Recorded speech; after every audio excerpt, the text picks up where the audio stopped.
So basically, the freedom that I am going to be talking about is the freedom of opinion and expression. The official name for it is freedom of thought, belief, opinion, and expression, including the freedom of the press or other forms of media.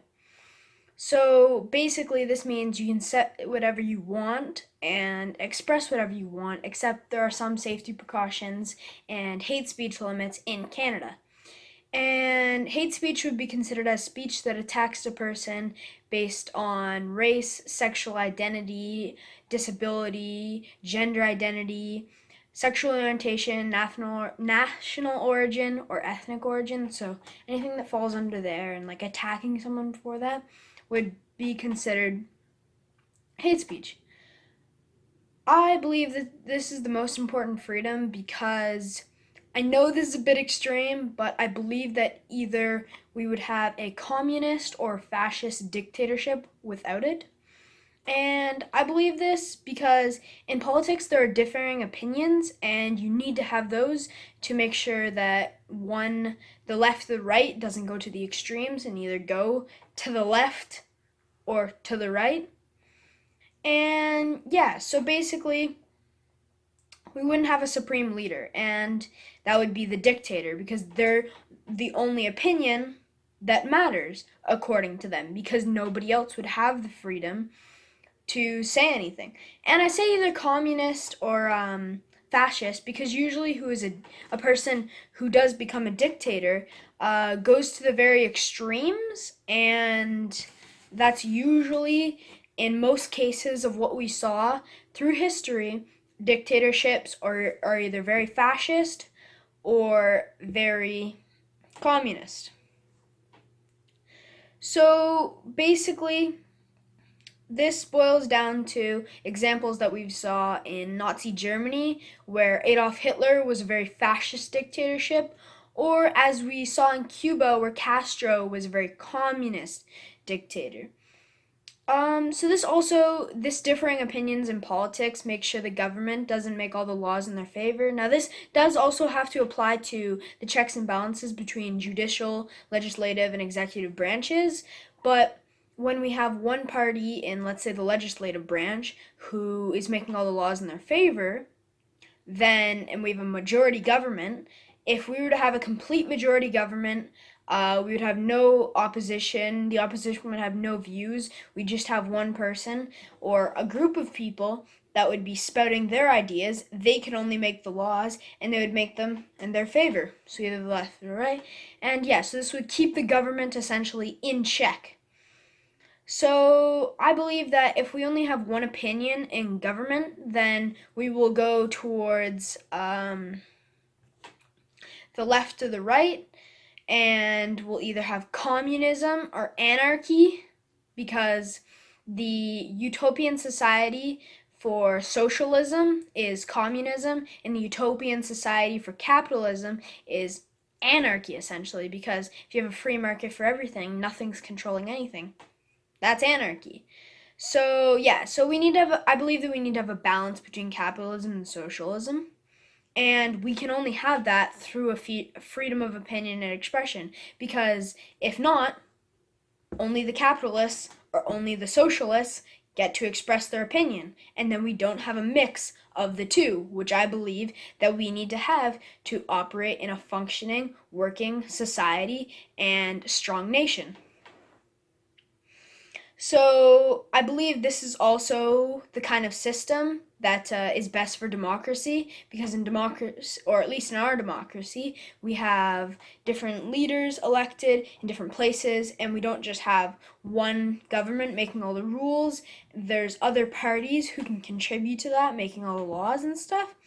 And yeah, that. But anyways, I'm going to start moving a bit towards more of a society point of view, rather than a government point of view, because I want to make sure that both sides of this are expressed. So basically, in a society point of view, if people in a society are going against the government and are spewing things or are saying things that aren't against the government, then in some cases, like we have in North Korea or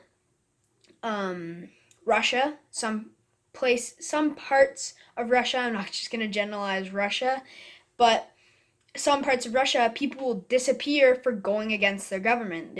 And in North Korea, entire families will disappear because it's getting rid of bad bloodlines. I guess that is the unofficial way that it has been recognized as.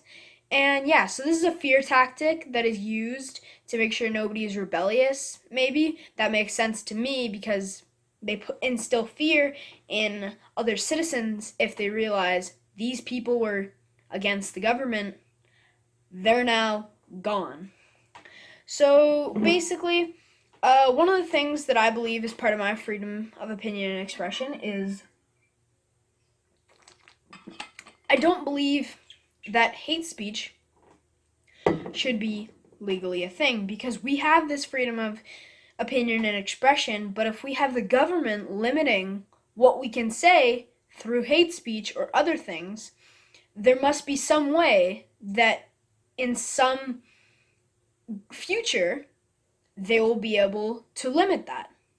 What we say might go against the government and they realize that's a really good point. Let's find a way to get rid of them. So if we have no ways that they can limit that, except for obviously a call to action, which I'll explain later, then I don't think that should work. Because if we have hate speech that is not promoting harm, and also this is a thing only in Canada, it's not in the United States. And so basically, if somebody, and a call to action, I believe, would be somebody tweeting, I hope so and so dies, right? To millions of fans. So that would be a call for violent action that I believe. So mentioning death, mentioning harm, mentioning any of this against anyone should not be allowed. Because you say, I hope, or I wish, something like that. But if you were to say, if so-and-so dies, I'd be happy. That, I believe, shouldn't be allowed because that's a call to action. You're calling a bunch of people, indirectly or directly, to do something hateful. But if you're just maybe on the street and you say, generally, the government needs to, or these people need to die. I don't feel that you're attacking an individual person, which I believe is perfectly okay. Do I myself believe in that? No. And I don't believe in anything that is considered under hate speech. But I still do believe to protect our freedom in the future, to make sure that it can never be limited, we need to have no restrictions unless it's a call to action of harming an individual, indirectly or directly, or obviously safety precautions such as yelling fire, bomb, something like this. This is because in the past we might have seen things where it is normal for people to beat their slaves. And maybe going against that would be racist saying, or in the future, racist saying, oh yeah, you're racist because, or whatever the next thing is, you're that because you don't believe in this. So even if it's a bad thing, which I will get to later, if it doesn't agree with the societal norms, then why should it be limited? So maybe people who beat their slaves deserve to die. So maybe this went against white supremacists. It went against their race, so it's racist to them. Or I don't know if I'm using that correctly, but it would be offensive to them, sorry. And yeah, so there's that. I don't think anything should be limited unless, like I said, call to action, indirectly or directly, or something violent. So I do believe that without freedom of speech,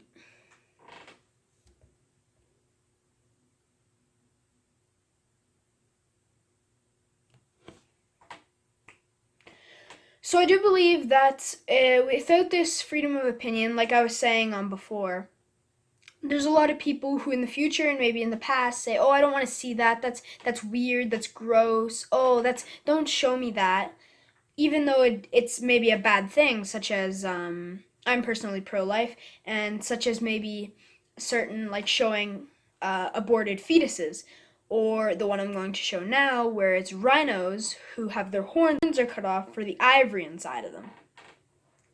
So I will show you the video now. This is happening on our planet right now. Thousands of rhinos are getting killed each year for their horns. Why? For this stuff. This is the same material that your fingernails and hair are made out of. So basically for nothing. And if this Okay, so basically that's pretty graphic, and a lot of people say, "Oh, I don't want to see that." But it's an issue that we all need to hear about, and without our freedom of speech, that could be limited by people who are in positions of power who might be involved with that business. So they want to limit what you say there. So that would be you not having a guaranteed freedom of speech. That could be you could be arrested, you could be jailed, you could be anything done to you depending on the severity of corruption in your nation done to you just because you are trying to make people aware of the bad things that are happening. But if we don't talk about this and we don't have our freedom of speech and opinion to talk about this, then it will never be heard and nothing will ever change. I rest my case.